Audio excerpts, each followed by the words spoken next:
بسم اللہ الرحمن الرحیم اللہم صلی علی محمد وآل محمد وعجل فرج آل محمد۔ عزیزان گرامی، قدر آپ میں سے اکثر حضرات یہ جانتے ہو کہ جس طرح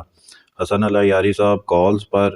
اپنی لائف سٹریمز میں مخالفین کو یا غیر شیعہ حضرات کو جس طرح وہ کالز پر لیتے ہیں، ان کے سوالات کے جوابات دیتے ہیں اور ان کے ساتھ ڈیبیٹ کرتے ہیں، دور حاضر میں یقیناً اس طرح کا ہمت والا اور جگرے والا کام کوئی بھی نہیں کر رہا، اور یہ کام بہت ہی مشکل ہے۔ یہ تمام حضرات اس چیز کو جانتے ہیں، اور جب بھی غیر شیعہ حضرات آتے ہیں حسن اللہ یاری صاحب کے ساتھ جب ڈیبیٹ کرتے ہیں، خصوصاً قرآن کے حوالے سے جب وہ بات کرتے ہیں، تو ان کے ذہنوں میں یہ غلط فہمیاں بھری ہوتی ہیں کہ شیعہ معاذ اللہ تحریف قرآن کے قائل ہیں اور ان کے نزدیک قرآن پاک جو ہے وہ محفوظ نہیں ہے۔ تو یہ ایک الزام تراشیاں ہیں اور غلط فہمیاں ہیں جو اکثریت غیر شیعہ حضرات کی ہے، ان کے ذہنوں میں یہ چیز ڈالی گئی ہے۔ تو جب بھی وہ حسن اللہ یاری صاحب کے ساتھ بات کرتے ہیں تو حسن اللہ یاری صاحب ان کو ان کی کتابوں سے سب سے پہلے تو یہ دکھاتے ہیں کہ آپ لوگ اس قابل نہیں ہو، یا آپ لوگ بالکل بھی شیعوں کے ساتھ آپ اعتراضات کرو، لیکن قرآن کے حوالے سے آپ شیعوں کے اوپر الزامات لگانے کے آپ لائق ہی نہیں ہو، یا شیعوں کے اوپر اس حوالے سے آپ تنقید کر ہی نہیں سکتے، کیونکہ خصوصاً یہ سیاہ ستہ والے اور جن کے سیاہ ستہ کے علاوہ بھی ان لوگوں کے ہاں جو معتبر ترین کتابیں پائی جاتی ہیں، ان کے اندر بے شمار تحریف قرآن کے حوالے سے روایات بھری پڑی ہیں اور ان کی اسناد بھی بالکل صحیح ہے۔ تو جب الزامی طور پہ جب ان کو یہ جواب دیتے ہیں ان کی اپنی کتابوں سے، تو اب ان نا سمجھوں کی غلط فہمیاں اور بڑھ جاتی ہیں کہ جی دیکھیں شیعہ واقعی نہیں قرآن پاک کو مانتے، اس وجہ سے جو شیعہ ہیں یہ ہماری کتابوں میں تحریف قرآن کی روایات نکال کے دکھا رہے ہوتے ہیں۔ ایک دو میں نے ویڈیوز دیکھی تھی، تو ان میں وہ جو بھائی تھے وہ اپنے ہی مذہب کی یا اپنے فرقے کی یا سیاہ ستہ کو ماننے والوں کی، ان جیسی کتابوں کو ماننے والوں کی، وہ خود ہی بینڈ بجائے جا رہے ہیں کہ یہ جی ہماری کتابوں میں تحریف قرآن کی روایات موجود ہیں، شیعہ ہمارے سامنے یہ پیش کرتے ہیں، تو لہٰذا وہ یہی ثابت کرنے کی کوشش کرتے ہیں کہ معاذ اللہ قرآن پاک تحریف شدہ ہے، حالانکہ ایسا بالکل بھی نہیں ہے۔ لیکن یہ ویڈیو سمجھدار لوگوں کے لیے ہے کہ سیاہ ستہ کے علاوہ بھی آپ کی جو تفاسیر کی کتابیں ہیں یا باقی جو احادیث کی کتابیں ہیں وہ بھی تحریف قرآن سے بھری پڑی ہیں۔ بخاری مسلم والوں نے تو بلنڈر مارے ہیں اپنی کتابوں میں، لیکن یہ بخاری مسلم کے علاوہ بھی جو آپ کے امام گزرے ہیں انہوں نے بھی بلنڈر مارے ہیں۔ صرف امام بخاری یا امام مسلم یا سیاہ ستہ والے گناہ گار نہیں ہیں، اس حوالے سے آپ کے باقی بھی ائمہ جو ہیں وہ گناہ گار ہیں۔ امام جلال الدین سیوطی صاحب بہت بڑا نام ہے، یہ تفسیر در منصور جن کی کتاب ہے، جلد نمبر اس کی 6 کے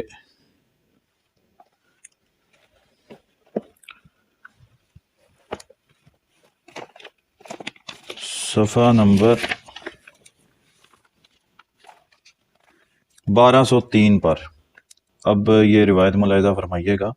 امام ابن مردویہ نے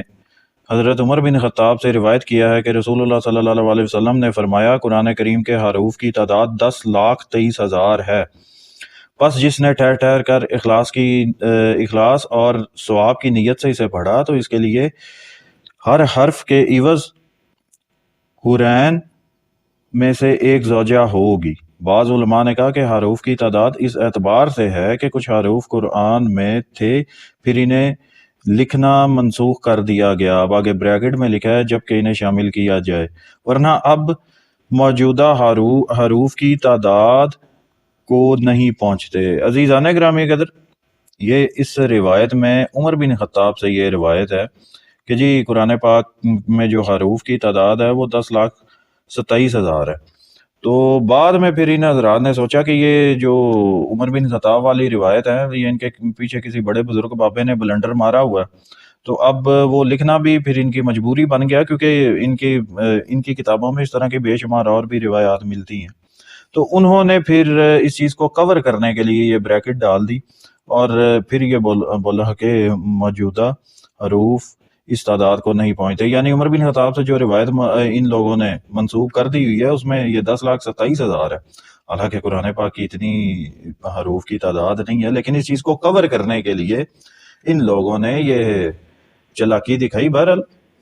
بات کرنے کا مقصد عزیزان گرامی کے صرف اتنا ہے کہ آپ لوگ لائق نہیں ہو کہ شیعوں کے اوپر اس طرح کے آپ الزامات لگاتے ہیں۔ یہ تو چلے جلال الدین سیوطی صاحب بعد میں آئے ہیں،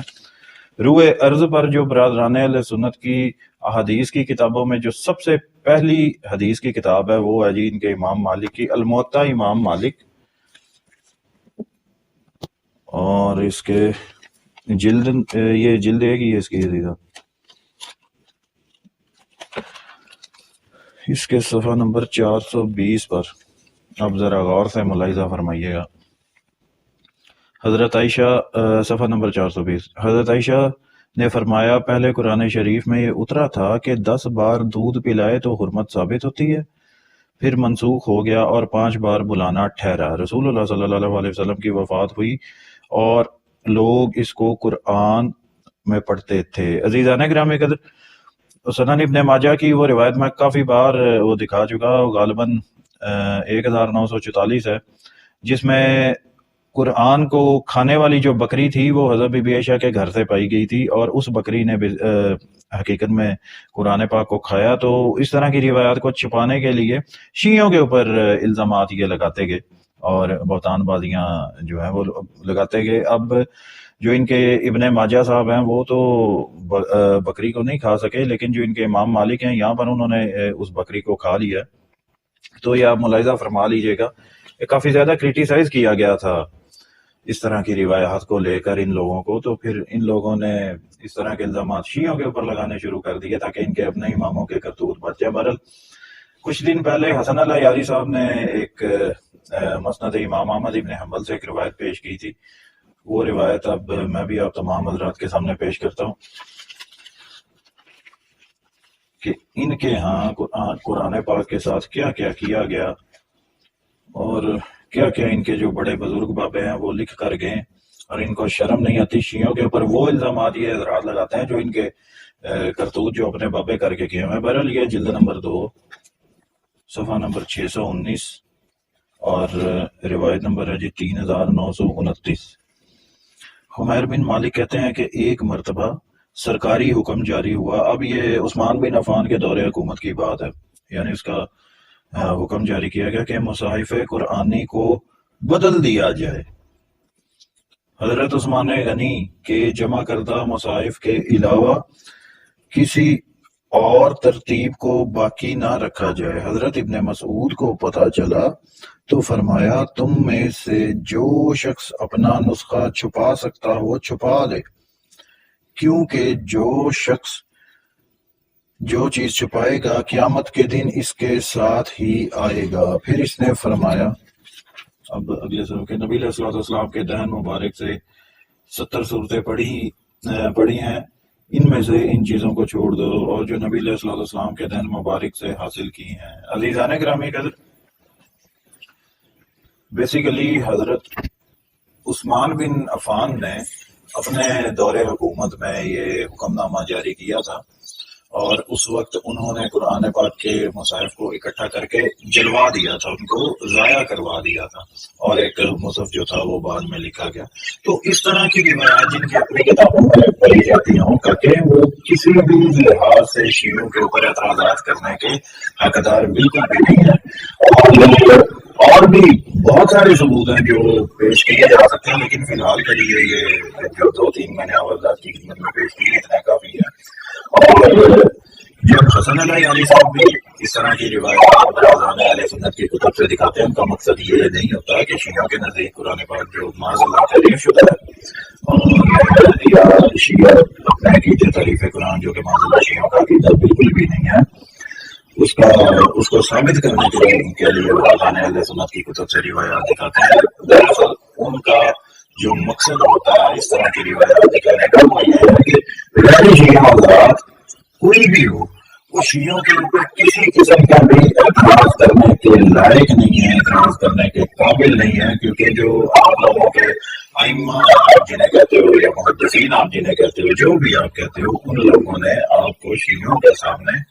کھڑا ہونے کے قابل بھی نہیں چھوڑا ہوا، جتنے بلندی وہ مار کر گئے ہوئے ہیں۔